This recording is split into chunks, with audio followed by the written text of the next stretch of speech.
નમસ્કાર મિત્રો, અમારી ચેનલ ગુજરાત દર્શનમાં આપ સૌનું સ્વાગત છે। હું છું આપનો દોસ્ત અને હોસ્ટ સૂરજ। મિત્રો, શહેરની ભાગદોડની લાઈફમાં આપ પણ કંટાળી ગયા છો તો આપ પણ એવી એક જગ્યાની તલાશમાં હશો જ કે જ્યાં તમારી મનને શાંતિ મળે। તો આજે આપણે એક એવી જગ્યાના દર્શન કરવાના છીએ।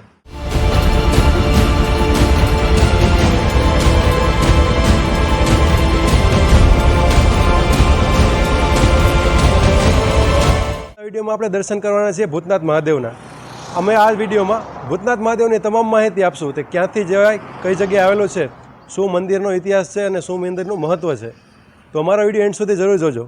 તો ચાલો વિડીયોના સફરની મિત્રો, તો આપણે પહોંચી ગયા છીએ અલેન્ડા ગામ। અલેન્ડા ગામ રાજકોટ ભાવનગર હાઈવે પર માત્ર રાજકોટથી 39 કિલોમીટર દૂર છે। અહીંથી આપણું લોકેશન ભૂતનાથ મહાદેવ માત્ર 4 કિલોમીટર દૂર છે। તો ચાલો આગળની સફર શરૂ કરીએ। તો મિત્રો, આપણે પહોંચી ગયા છીએ પ્રાકૃતિક સૌંદર્ય અને વાતાવરણની વચ્ચે આવેલું પવિત્ર યાત્રાધામ ભૂતનાથ મહાદેવ। તો ચાલો આપણે મંદિરે જઈને ભૂતનાથ મહાદેવના દર્શન કરીએ તેમજ મંદિર વિશેની તમામ માહિતી મેળવીએ। ભૂતનાથ મહાદેવ મંદિર વિશે વાત કરીએ તો આ મંદિર આશરે 50 વર્ષ જેટલું જૂનું છે। આ મંદિરની સ્થાપના શ્રી નારાયણનાથ બાપુએ કરેલી છે। જૂનાગઢ ભવનાથ તળેટીમાંથી આવેલ નારાયણનાથ બાપુએ મહાદેવની સ્થાપના કર્યા બાદ વર્ષો સુધી સેવા અને પૂજા કરી। તેમજ નારાયણનાથ બાપુની સમાધિ પણ ભૂતનાથ મહાદેવની જગ્યામાં જ છે। શ્રી નારાયણનાથ બાપુની સમાધિ બાદ તેમના શિષ્ય શ્રી નવનાથજી બાપુએ આ મંદિરની સાર સંભાળની જવાબદારી લીધી। ભૂતનાથ મહાદેવ મંદિરના દર માસની પૂનમનો ખાસ મહિમા છે। જ્યારે નારાયણનાથ બાપુએ મંદિરની સ્થાપના કરી તે સમયથી જ તેઓ દર માસની પૂનમે ભજન અને ભોજનનો કાર્યક્રમ ગોઠવતા હતા। નારાયણનાથ બાપુએ ચાલુ કરેલી આ ભજન અને ભોજનના કાર્યક્રમની વ્યવસ્થા આજે પણ ચાલુ છે।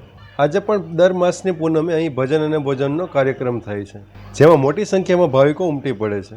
આ કાર્યક્રમના સંચાલનમાં પણ વિશેષતા જોવા મળે છે।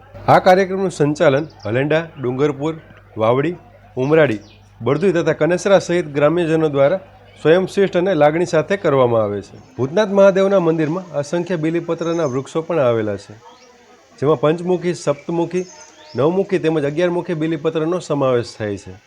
ભૂતનાથ મહાદેવ મંદિર અસંખ્ય બીલીપત્રોના વૃક્ષો તથા લીલોતરીથી છવાયેલું હોવાથી લોકો માટે એક પિકનિક પોઈન્ટ બની ગયું છે।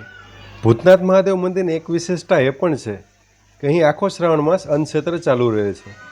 ભૂતનાથ મહાદેવ મંદિરમાં મોર પક્ષીનું પ્રમાણ ખૂબ જ વધારે છે। ચોમાસા દરમિયાન અહીં 300થી 400 જેટલા મોર પક્ષી એકસાથે જોવા મળે છે। તેમજ અહીં પોપટ પણ ઘણી બધી સંખ્યામાં જોવા મળે છે। અહીં આવતા તમામ પક્ષીઓ માટે 2 સમયનું ચણ પૂરું પાડવામાં આવે છે। તેમજ અહીંની પરંપરા મુજબ દરરોજ અહીં આવતા પક્ષીઓ માટે 5 થી 10 મણ જેટલી ચણ નાખવામાં આવે છે। ભૂતનાથ મહાદેવ મંદિરના માત્ર થોડા જ અંતરે પર્વત ઉપર એક ઊંચાઈ નાની એવી ગુફા આવેલી છે। તો ચાલો આપણે જાણીએ આ ગુફા કેટલી પ્રાચીન છે, કોને બંધાવેલી છે અને ક્યારથી છે। મિત્રો, હાલ આપણે પહોંચી ગયા છીએ ગેબીનાથજીની ગુફાએ। આ ગુફા પૌરાણિક છે અને એવું કહેવામાં આવી રહ્યું છે કે પાંડવોને ગુપ્તવાસ દરમિયાન આ ગુફામાં થોડા સમય માટે વિરામ કરેલો હતો। આ ગુફા એટલી પ્રાચીન છે, આપ જોઈ શકો છો અંદર હાલ ચામાચીડિયા પણ અંદર છે। તો ચાલો આપણે ગુફાના દર્શન કરીએ।